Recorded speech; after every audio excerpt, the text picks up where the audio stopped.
Itomboya rĩa Kibirong kaunti-inĩ ya Nandi rĩkoragwo rĩoete ĩka itanyihĩire 24,000 ĩndĩ ũrĩa mahinda marahĩtũka no ũguo rĩthiĩte na mbere gũkundĩra thĩna ũrĩa ũrerĩkana ũkoretwo ũgĩcũngĩrĩrio nĩ mĩhang'o ya aikari arĩa marigicĩirie kuona makoretwo magĩthiĩ kũrĩithia na kũhanda mĩmera yao itomboya-inĩ rĩrĩ. This Kibirong wetland is over 1,000 acres and it is actually one of the largest wetlands in this country. And I want to say this that for the last 10 years, if you would come here, you would find, for example, that this wetland had been degraded badly to an extent that where we are was actually somebody's farm. And if you would actually see some of us who used to go to Kisumu, you get maize, or Eldoret, you get maize from this place.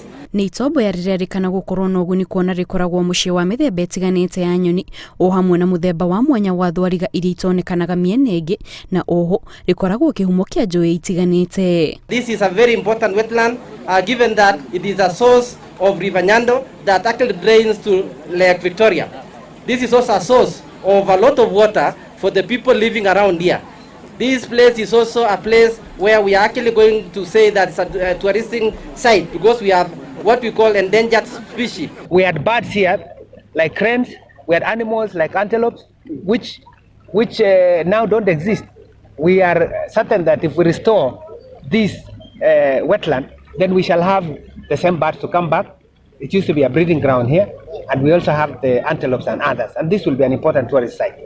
Rĩu thirikari nĩ yambĩrĩirie mĩhang'o ya kũrirũkia itomboya rĩrĩ kũrĩa yambĩrĩirie mĩhang'o ya gũthamia aikari arĩa megwatĩire mũgũnda ũyũ na oho ĩkambĩrĩria mĩhang'o ya kũhanda mĩtĩ nĩguo gwĩthema na mũtugo wa aikari kũhanda mĩmera yao. We are going to work together with the county government to ensure that we have this fully restored because it was highly degraded, but with more plantations of bamboo.